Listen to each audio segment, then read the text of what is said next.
There are secrets so powerful that they have been erased, rewritten, and buried beneath centuries of doctrine, hidden from the world, waiting for the right moment to resurface. What if I told you that reincarnation, one of the oldest spiritual concepts known to humanity, was once a part of the Bible? Imagine a truth so transformative that early church leaders deliberately made it disappear, a teaching that may have shaped early Christianity, only to be silenced and stripped away in secret councils. But why?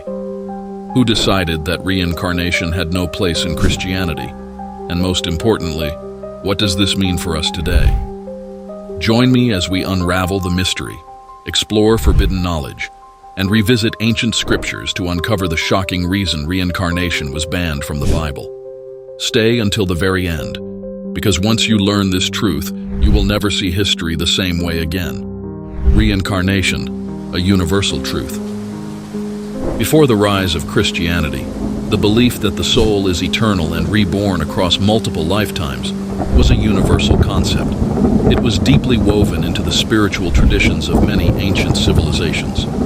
The Egyptian Book of the Dead describes how souls travel through different realms, judged by divine forces. If worthy, they could reincarnate, continue their journey, or remain in higher spiritual dimensions. For the Egyptians, death was not the end. It was merely a transition. Meanwhile, in India, the Vedic texts dating back to 1500 BCE introduced samsara, the endless cycle of birth, death, and rebirth.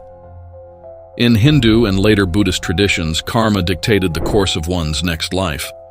Reincarnation wasn't just a belief. It was considered a fundamental law of existence, governing spiritual evolution. The ancient Greeks also embraced reincarnation. Pythagoras, the legendary mathematician and mystic, taught that the soul is immortal, reborn in new bodies as it moves toward enlightenment.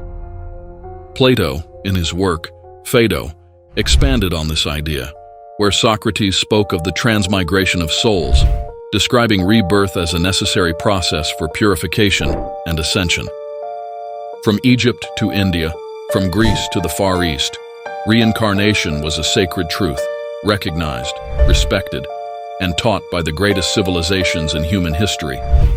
But if so many cultures embraced reincarnation, why does modern Christianity reject it? Was this ancient truth once part of early Christian teachings before being erased from history? Or could remnants of this forbidden doctrine still be hidden within biblical texts?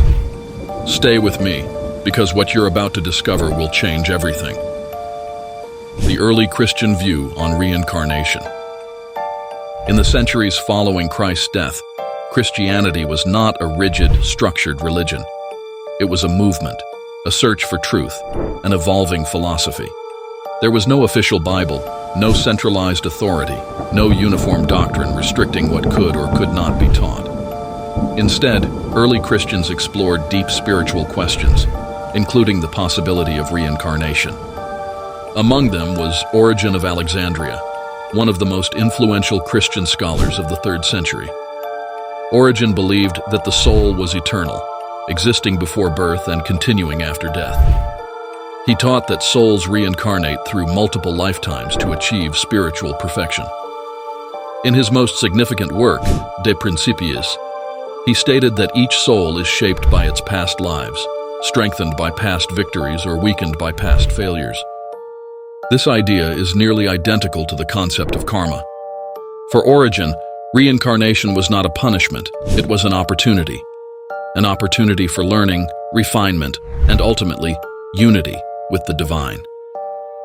If one of Christianity's greatest thinkers openly taught reincarnation, and if early Christian communities explored this belief, then why isn't reincarnation part of mainstream Christianity today? Who erased these teachings? And more importantly, why? The conspiracy, why reincarnation was erased. By the 6th century, Christianity had transformed into a powerful institution, one that demanded control over doctrine, belief, and the path to salvation. The defining moment came in 553 AD at the Second Council of Constantinople. It was here that reincarnation was officially condemned and declared heretical. But this was not just a religious decision. It was a political one. The driving force behind this move? Emperor Justinian and his wife, Empress Theodora. Their goal? To unify Christianity under one doctrine, one that reinforced obedience to the Church and Empire. Reincarnation posed a direct threat to the Church's growing power. If people believed they had multiple lifetimes to evolve spiritually, they wouldn't feel the urgency to follow strict religious teachings. The Church needed control over the soul's destiny. Justinian gave it to them by removing reincarnation. By enforcing the idea of only one life, the Church increased reliance on its doctrine. The message was clear: follow the Church, obey its teachings, and secure your place in eternity, because you won't get another chance. This was not about faith, it was about power, hidden clues in the Bible. Although reincarnation was removed from official doctrine, echoes of it still remain within biblical texts. Matthew 17:10-13. After witnessing the transfiguration of Jesus, the disciples ask, "Why do the scribes say that Elijah must come first?" Jesus responds, "Elijah has already come, and they did not recognize him." The disciples immediately understood that he was referring to John the Baptist. If Elijah had already come in a new body, could this be evidence of reincarnation? John 9:1-2.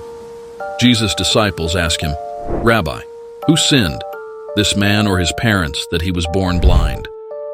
This question suggests they believed a soul could have sinned before birth, a concept that aligns with reincarnation.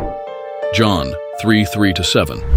Jesus tells Nicodemus, "No one can see the kingdom of God unless they are born again." While often interpreted as a spiritual rebirth, could this passage actually reference the soul's return in new lifetimes? These verses, hidden in plain sight, may contain remnants of an ancient truth, one that was once central to Christianity, but later erased. The truth still remains. For centuries, reincarnation was removed from doctrine, rewritten in history, and replaced with the belief in a single lifetime followed by eternal reward or punishment. But today, reincarnation is returning, not just as a spiritual belief, but as a fundamental key to understanding human existence, evolution, and the deeper purpose of life itself. Science and spirituality are now converging. Dr. Ian Stevenson studied children who recalled past lives with uncanny accuracy. Dr. Brian Weiss used past life regression therapy to heal trauma. More and more evidence suggests that consciousness transcends a single lifetime. If reincarnation was removed from Christian doctrine, what else has been hidden from us? And most importantly, why? The truth goes deeper than we ever imagined. And remember, always question and seek deeper understanding.